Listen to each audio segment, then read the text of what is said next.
de tomar decisiones. Las palabras clave son legistas, orden y absolutismo. Ok, gracias, compañera. Sigamos. Esa tesis resalta el carácter unitario del mando. Cuando se trata de la monarquía, todavía la lógica de la indivisibilidad del poder, o sea, la afirmación de unidad soberana, se enfrenta con la teoría que surge en el siglo XVIII, que propone la separación de los poderes, contrapuesto al ejecutivo, al rey poseedor del monopolio de fuerza. Está el legislativo, titular de una función autónoma e independiente, encargado de elaborar las leyes. El ejercicio de la unidad del soberano aparece en los periodos de guerra interna o externa. Es que el Estado es mixto o la separación de los poderes son superarlos en su aislamiento. ¿Quién me dice algo sobre eso?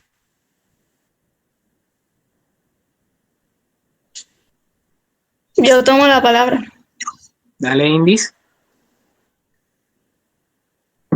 En este párrafo nos muestra que el poder se le transfiere al soberano, mientras que en la monarquía es como que el rey es el pueblo.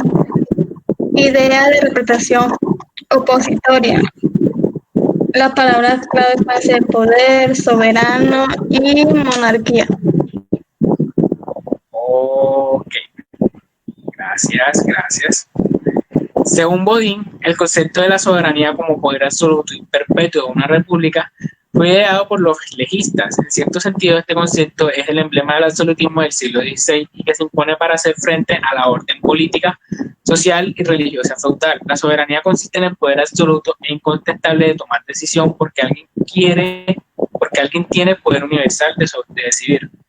¿Quién me dice algo ahí de lo que dice Bodin? Bien, compañero. Dale, Alfonso. Ok, Bodhi lo que nos plantea es que el poder fue creado por el legista y se impone para hacerle frente al orden político y feudal. Y dice que alguien tiene el poder absoluto de tomar una decisión. Las palabras claves que colocamos aquí es política, feudal y poder. Ok, gracias, compañero. El Estado moderno ha identificado simplemente representación y soberanía, de modo que transfiere al soberano el poder de representar en conjunto de las propiedades del pueblo. Representando a la monarquía, se puede decir que el rey es el pueblo. Esta idea de representación soberana se opone a la interpretación de representación en cuanto a acto de delegar, tendencia defendida por los adversarios del absolutismo. ¿Quién dice algo ahí?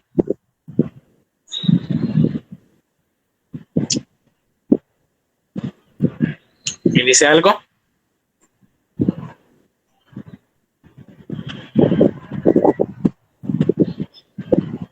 Ok, nadie dice algo aquí. Defínelo usted mismo, compañero. ¿Cómo? Hasta el momento nadie tiene nada que aportar, usted mismo defínala. Ok. Malisa. A ver, ¿dónde quedé yo acá? Se me bajó el texto. Ok. Bueno, esto prácticamente nos dice que hay una posición donde una nos dice que la representación es donde el soberano se le transfiere el poder y otra nos muestra que nos define como el poder donde el rey es el pueblo. Eso es lo que yo entendí sobre eso. Sigamos. Dentro de la perspectiva de Hobbes, el soberano representa al pueblo. No en cuanto dentro de la perspectiva de Hobbes, el soberano representa al pueblo. No en cuanto recibe de esto un poder o mandato para tal, sino porque constituye el ser mismo del pueblo representado. O sea, es la identidad existente de la soberanía. Los individuos contraen el pacto entre ellos, formando una voluntad en el seno de la comunidad. En la teoría hobbesiana, el representante, el soberano, real representado. El soberano es la identidad representativa que se autoconstituye.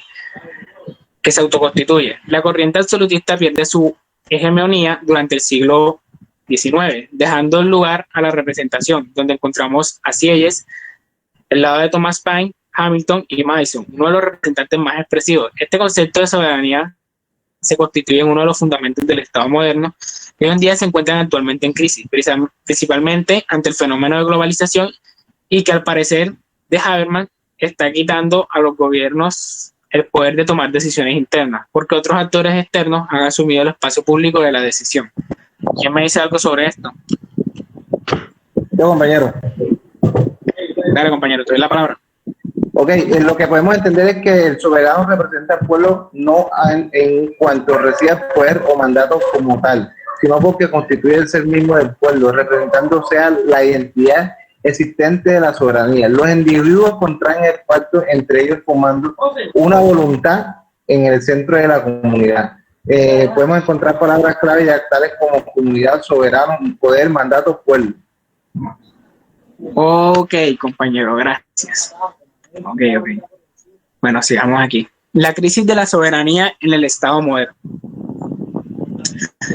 Según Habermas, la crisis de la soberanía del Estado moderno señala la siguiente interrogante.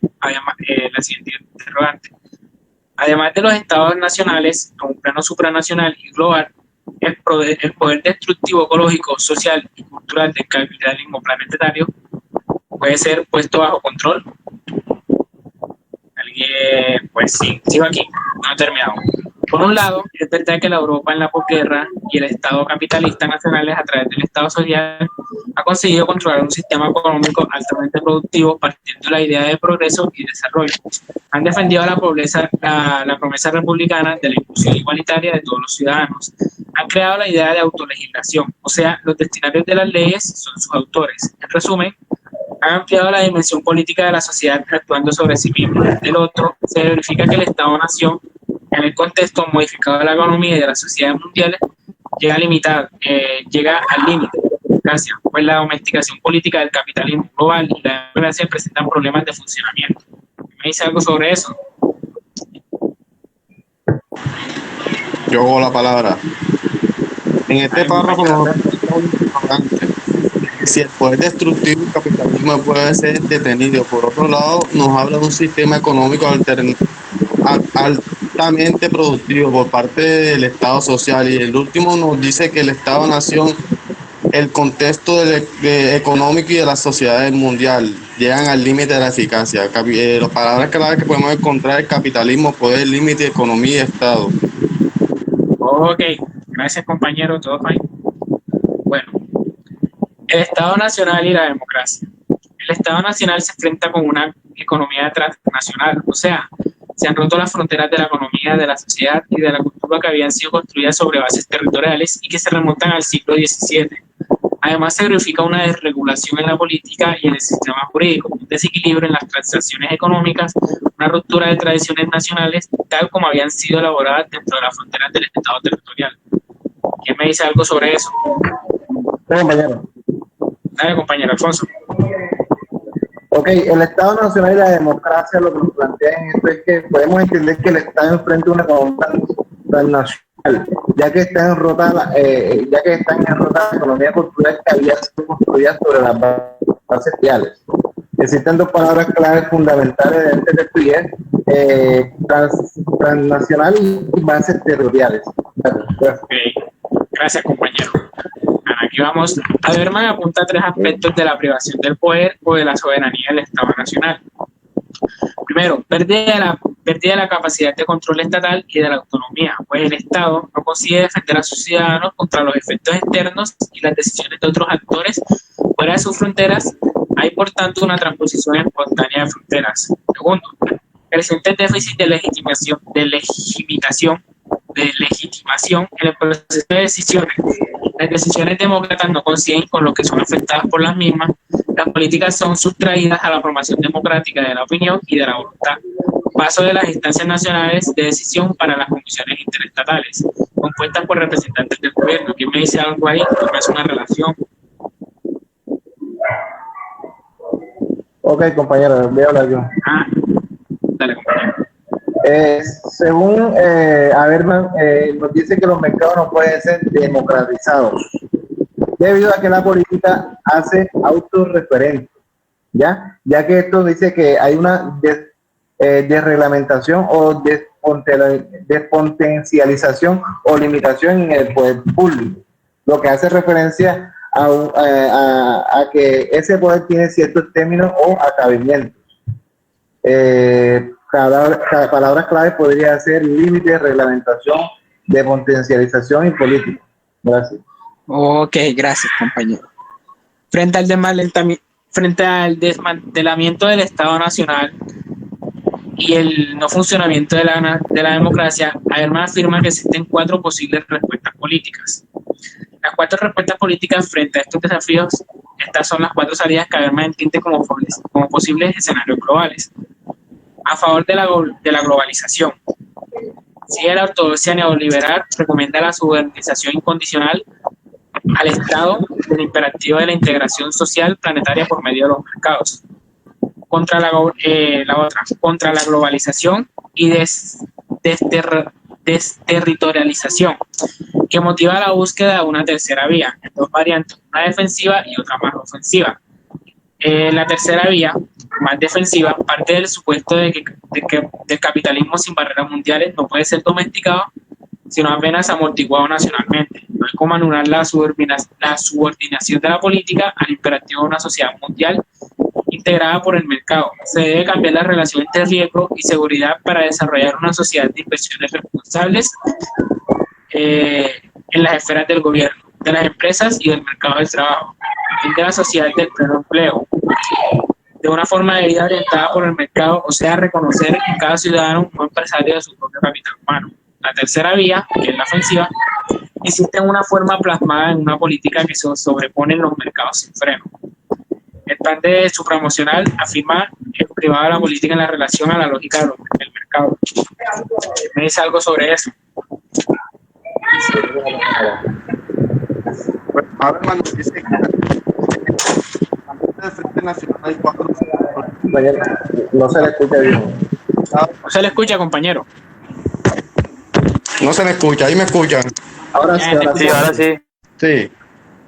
Bueno, Habermas nos dice que frente al desmantelamiento del Frente Nacional hay 4 opciones políticas. Una que nos plasma la subordinación del Estado al imperativo de la integración social planetaria. Otra que busca una tercera vía, que es la defensiva, que nos dice que el capitalismo no puede ser domesticado, sino apenas amortiguado.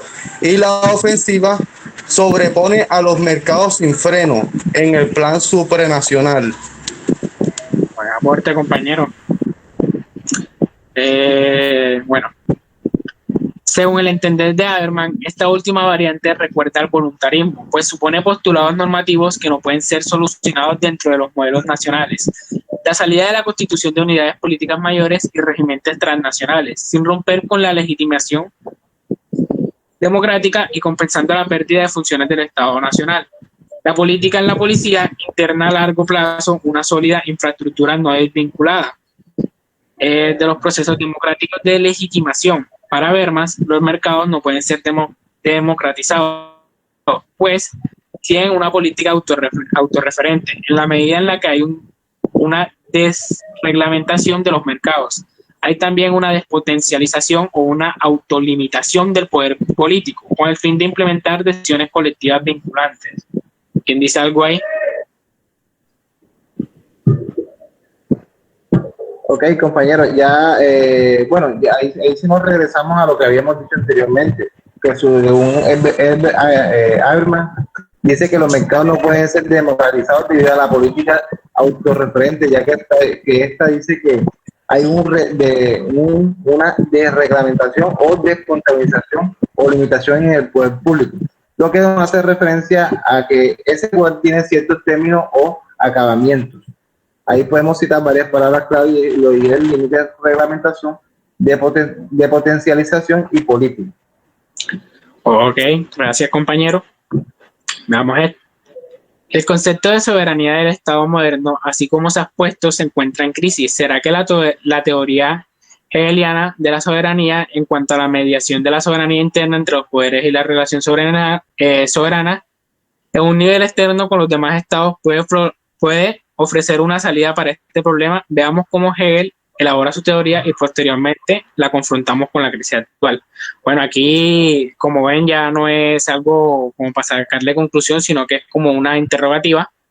Y pues hasta aquí dejamos el parcial. Pues ya plasmamos todos los puntos que nos indicó el profesor Y muchas gracias, compañeros, por participar en este parcial y por sus ideas. Me gustó mucho que todos estuvieron presentes y gracias. Bueno.